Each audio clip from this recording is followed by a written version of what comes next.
أسمو وأجتاز السماء جلالا فأزيد belum fajar fala siyamalah, maka tidak ada puasa baginya, maka tidak ada puasa baginya. Kemudian dalam hadis yang lain Nabi alaihi salatu wassalam mengatakan, man lam yubayyit as-siyam min al-laili fala siyamalah, barang siapa yang belum berniat untuk puasa di malam hari maka tidak ada puasa baginya. Nah, hadis ini disahihkan oleh Syekh Albani rahimahullah taala. Nah, ma'asyiral ikhwah rahimani wa rahimakumullah jami'an, maka orang yang ingin berpuasa Ramadan hendaknya dia mentabiatkan niatnya di malam hari dan sebelum fajar. Ya, dan niat itu ma'asyiral ikhwah boleh dilakukan di jam berapa saja, yang terpenting di malam hari.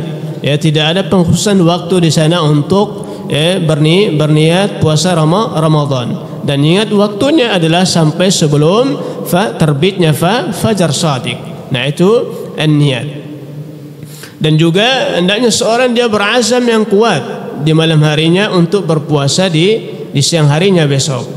Nah, dan juga perlu kita perhatikan bahwa niat ini merupakan amalan hati. Ya, niat ini merupakan amalan hati. Nah, tatkala dia dikatakan amalan hati, maka di sini ada larangan bagi seseorang untuk melafazkan niat puasa Ramadan, karena ini tidak ada bimbingannya dari Rasul sallallahu alaihi wasallam. Nah, sebagaimana yang diada-adakan oleh sebagian kaum muslimin, diada-adakan oleh sebagian kaum muslimin dengan mengucapkan niat yang khusus tatkala ingin berpuasa, seperti misalnya nawaitu shauma Ramadan ila akhirih, sampai akhir. Ini tidak pernah ada dasarnya dari sabda Rasulullah sallallahu alaihi wasallam. Bahkan ini termasuk ke dalam kategori yang dikatakan oleh sebagian para ulama bahwa dia termasuk perkara bid'ah, perkara muhdatsat yang tidak diterima di dalam agama yang mulia ini. Fayanzimul muslim biqalbihi, sehingga apa? Di malam hari itu seorang muslim dia berazam yang kuat, berniat yang kuat di dalam hatinya bahwasannya esok hari dia senantiasa merahmati kita semua.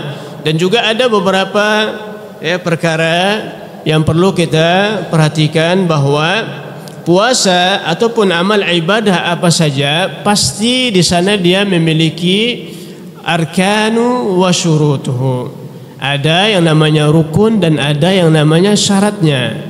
Ya, jadi ibadah itu, apapun ibadah itu pasti memiliki rukun dan memiliki syarat. Nah, jadi ma'asyiral ikhwah rahimani wa rahimakumullah jami'an. Jadi sebelum kita membahas tentang rukun puasa dan syarat puasa, terlebih dahulu kita harus memahami apa yang dimaksudkan dengan rukun. Jadi rukun itu adalah sesuatu yang dimana seseorang bisa tetap berada di atasnya. Ini makna secara bahasanya. Di dalam bahasa Arabnya dikatakan mala ilaihi wa sakana. Jadi rukun itu mala ilaihi, dia condong kepadanya dan tetap di atasnya. Ini rukun. Ya. Kemudian di dalam makna istilah syar'inya, kata rukun ini adalah ma yatawaqqafu alaihi wujudu syai'i wa adamih, sesuatu yang terhenti padanya adanya sesuatu dan ketidakadanya. Bisa dipahami? Ya, sesuatu yang terhenti padanya adanya sesuatu dan ketidakadanya. Nah, dan juga tentang rukun ini dengan perkataan mereka ma yatawaqqafu ala wujudihi al-wujud wa ala adamihi al-adam, yaitu sesuatu yang terhenti pada keadaannya ketika ada dan ketika tidak adanya tidak ada. Nah, ini yang dimaksudkan dengan rukun. Nah, jadi sebagian besar para fuqaha menganggap rukun itu termasuk dalam kategori syarat puasa. Jadi rukun itu mereka juga menyebutkannya sebagai syarat. Nah, sehingga apa? Kalau dikatakan syarat, maka harus ditempuh dan harus dijalani. Nah, sehingga mereka katakan rukun itu sama sebutannya dengan syarat. Nah, ma'asyiral ikhwah rahimani wa rahimakumullah jami'an. Jadi rukun puasa itu kata para ulama rahimahumullah taala alaihim ajmain, yaitu dia terbangun di atas dua rukun yang asas, yang dasar. Ya, rukun puasa itu ada dua rukun yang mendasar sekali.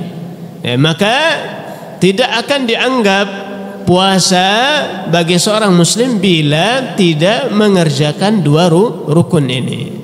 Nah, ar-ruknul awal, rukun yang pertama, dan ini sudah kita bahas sebelumnya, sudah kita sampaikan, yaitu apa? An-niyatu, ya. Rukun yang pertama an-niyah. Nah, apa yang dimaksudkan dengan niat? Wa ma'naha al-qasdu. Makna kata an-niyat itu adalah al-qasdu, tujuan. Ya, tujuan. Wa huwa i'tiqadul qalbi fi'la syai', yaitu keyakinan hati untuk melakukan sesuatu. Nah, ini yang dimaksudkan dengan niat. Keyakinan hati untuk melakukan sesuatu.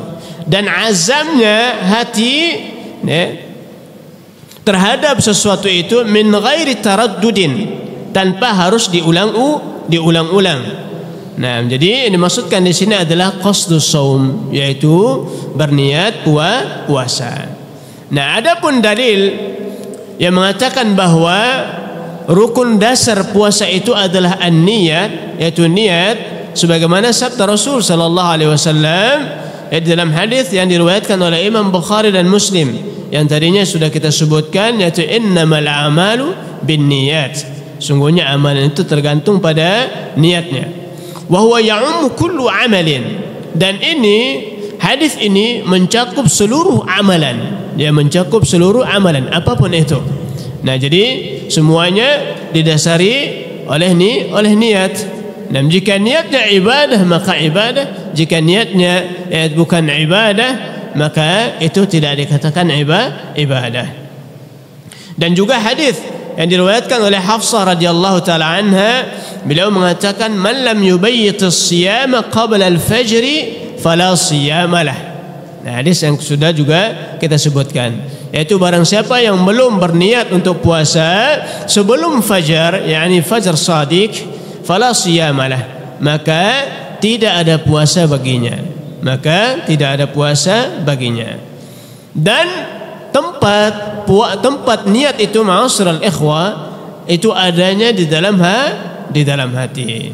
Ya, tempat untuk berniat puasa itu atau apapun ibadah yang mau kita lakukan, tempatnya adalah di dalam hati. Wala yusra'at talaffuz biha, maka tidak disyariatkan untuk melafazkannya. Ya, tidak disyariatkan untuk melafazkannya. Dan kalaupun ada yang melafazkannya, berarti orang-orang ini termasuk orang-orang yang telah menyelisih sunnah nabinya Muhammad sallallahu alaihi wasallam. Ya, padahal kita kalau mau diterima amalan ibadah kita, padahal salah satunya dikatakan oleh para ulama adalah ittiba'us sunnah, yaitu mengikuti sunnah Rasul sallallahu alaihi wasallam, baik itu ucapannya, perbuatannya ataupun penetapannya. Nah, di sini Nabi alaihi salatu wasallam tidak ada dari ucapan Nabi sallallahu alaihi wasallam yang melafazkan niat secara zahir. Ya, akan tapi Nabi SAW memerintahkan, mengatakan innamal a'malu binniyat, sungguhnya amalan itu tergantung pada niatnya. Jadi dalam hadis ini tidak dikatakan niat itu harus dilafazkan. Ma'asyiral muslimin rahimani wa rahimakumullah jami'an, maka karena niat itu merupakan amalan hati, maka dia tidak masuk kepada lisan. Ya, maka dia tidak masuk kepada lisan. Artinya tidak perlu diucapkan karena dia adalah amalan hati. Ya, karena dia adalah amalan hati. Nah, wa haqiqatuha al-qasdu ila al-fi'l. Nah, dan juga hakikat daripada niat itu adalah tujuan untuk melakukan suatu perbuatan atau amalan.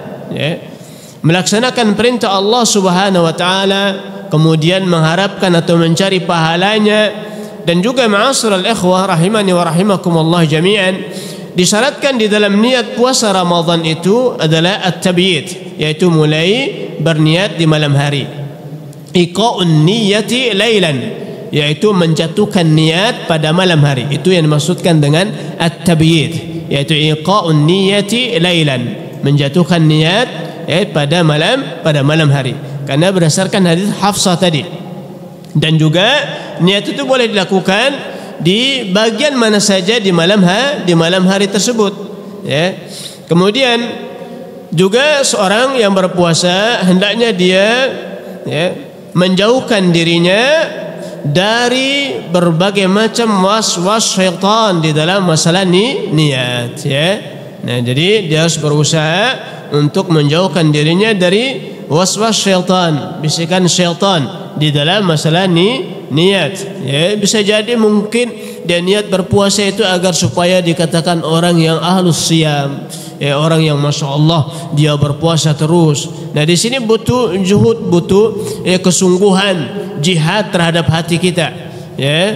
Bahwasanya makanya para ulama, ya, mensyariatkan bahwa orang yang berpuasa itu hendaknya dia mulai dari awal dia berpuasa sampai akhir terbenam matahari dia selalu berniat untuk puasa Ramadan supaya وأكون في عمل التطوع قدوة وأصوغ من عزم الرجال مجال